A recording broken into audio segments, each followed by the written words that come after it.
We live in times of individualistic concerns, increasing divides, and selfish pursuits of power, a perilous situation in which many elements are at play. All this is especially true during this health and paradigm crisis, in which we experimented that living with an almost permanent feeling of insecurity, precariousness, and isolation produces conflicts and psychological suffering. Hence, I think it would be helpful to know that in Chinese, the word crisis is composed by one character that means danger and another that indicates a turning point.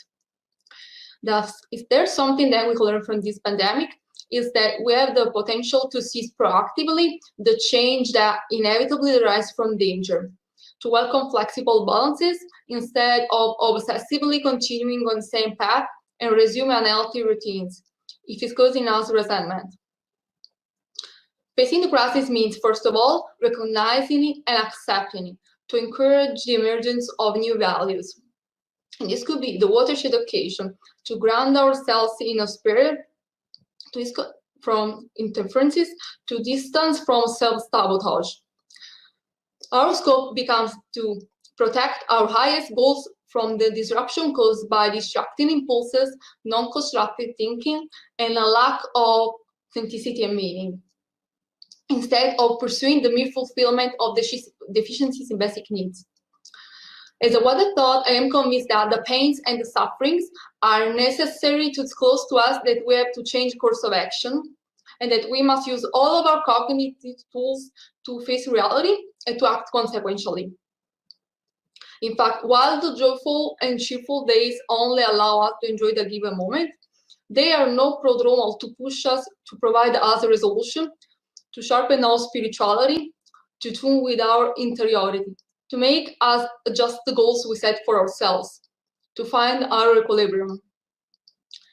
Before finding those new insights, it's vital to acknowledge and address the worst in us as well as the best in us. Primarily, we have to transform and adjust our experiences, traditions, and rituals, reinterpreting our past day by day. That's why change happens gradually, and if we flow like water and remain flexible, over time, those incremental progresses will have a significant impact on our life in the path towards self-transcendence. Only by doing that, we can become a fully actualized and whole person. And that requires that we come to a satisfactory conclusion about our place in the higher order of things, to find a fulfilling meaning. To propel our development and reach self-transcendence, which means rising above ourselves, relating to what's greater than us, we have to find our peaceful theta state, and we have firstly dive into our darkest parts. In fact, only when we find meanings under the harshest conditions, we can achieve remarkable results in terms of self-development. Consequently, our power becomes the understanding that everything we experience is a learning occasion, provided that our internal drive to succeed will seldom emerge if obstacles are not met. For example, an unfortunate event could be happening for the sake of something greater that we have not achieved yet. I am thus persuaded by the fact that the common concept of failure is misleading, since we can learn from our losses as much as from our victories. And only if we see failure as a means to grow, we will become immune to the subsequent feeling of discomfort. Actually, setbacks are a defeat only if we don't use them to adjust our next move. We don't have to be defined by what we perceive as mistakes. Our life is much bigger than the one event. And setbacks are simply indicators that we have to change course of action. Hence, we have to embrace every experience we face in order to disclose our full potential. As example, this quote says, "A stronger man overcomes an obstacle, a wise man goes the whole way." And after that, we have to channel our potential into potency to create new meanings for us and for others. That's why I would suggest the urgency to shift our mindset from thinking about problems as life exercises. But before doing that, we should seek to establish a complete vision of our life and determine how everything we do contributes to or takes us away from that. We have to align our personality and our most authentic self with our purpose through our platform. In this view, the greatest turning points begin with the awareness of the place we want to feel in the world. We have to understand how we want to contribute to the betterment of a healthier whole, and this has to be the fuel to achieve our aspirations. Our biggest investment should be the realization of ourselves, our uniqueness, by fine-tuning intelligence, sensitivity, tastes, inclination, and experiences. We have to take action to filtering only what we need in our life to experience a purpose-driven existence, abandoning a flawed, disease, self-flagellating method of narrating our story. Intentionality must permeate our life and push our actions. We have to reach a point where everything we learn starts to fade in order to transform into our own fabric. When we inwardly choose our deepest values and we free our mind from anxiety, fear, and guilt, we start to value experiences and goals that promote self-growth and self-development, propelling in the direction of realizing our unique potential. Instead, many of us grew up being constantly swayed by the opinions of others, driven by their insecurities and fears of facing their actual self, since they interjected the beliefs, needs, and values of others into the essence of their being. And not only do we lose touch with our real felt needs, but we also alienate ourselves from our most authentic part.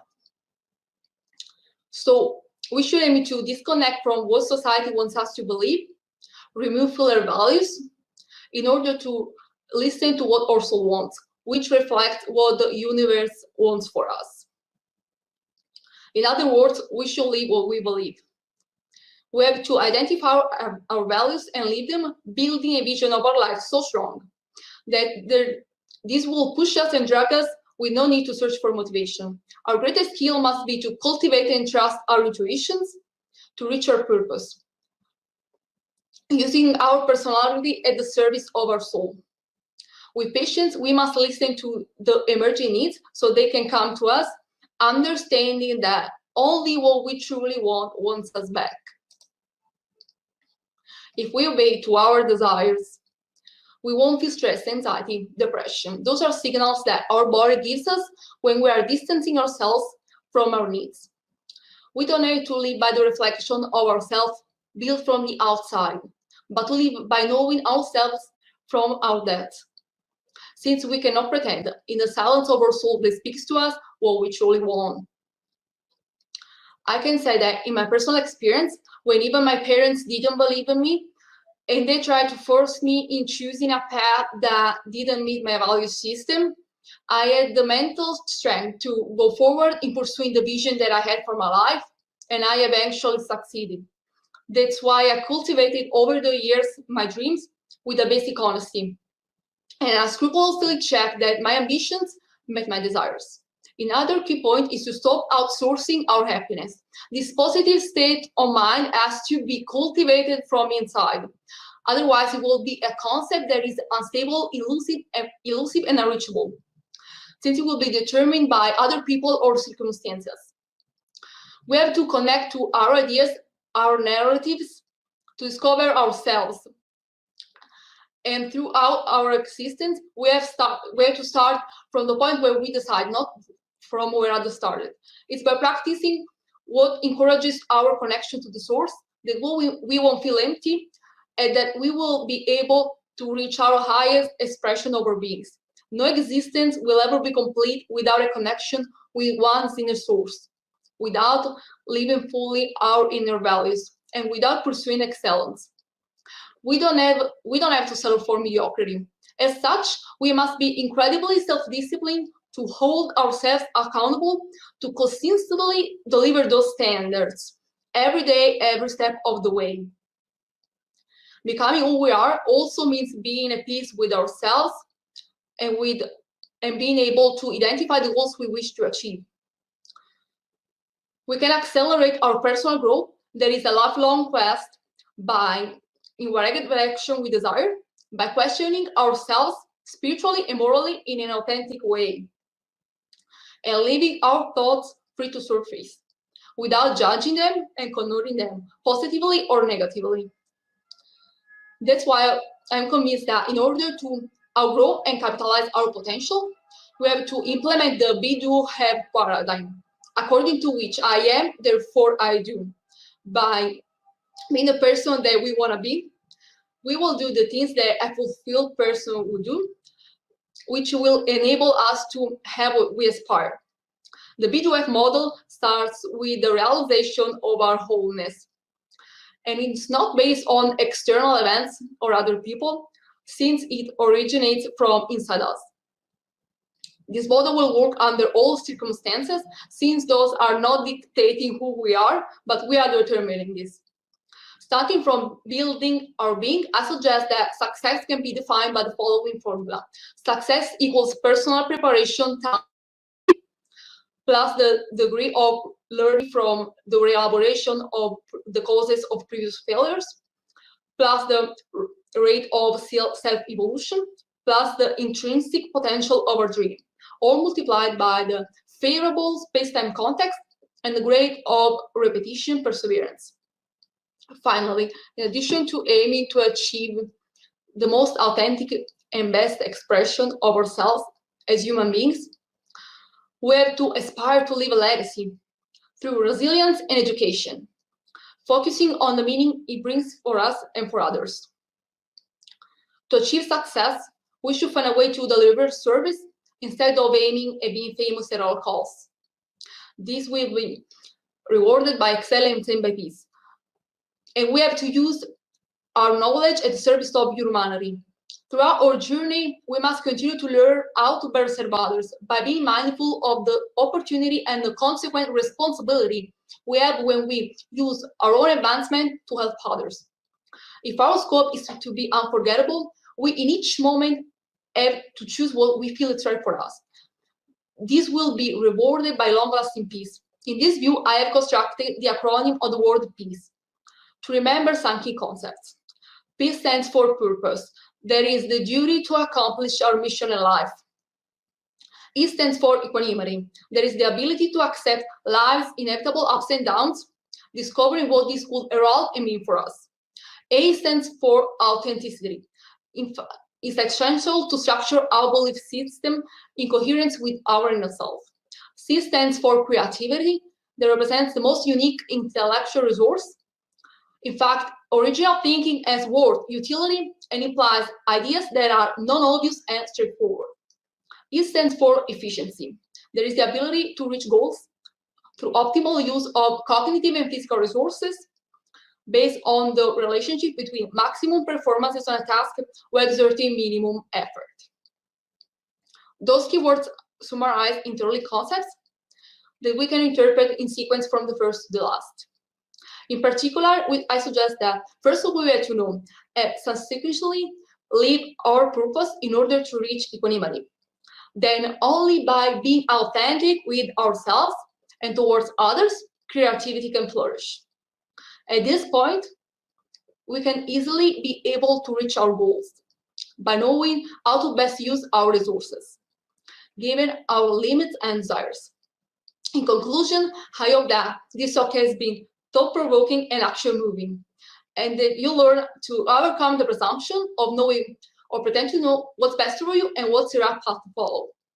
As a matter of fact, if we remain aware that we are made for a higher scope, we don't stress ourselves and expect things to go as we think is okay.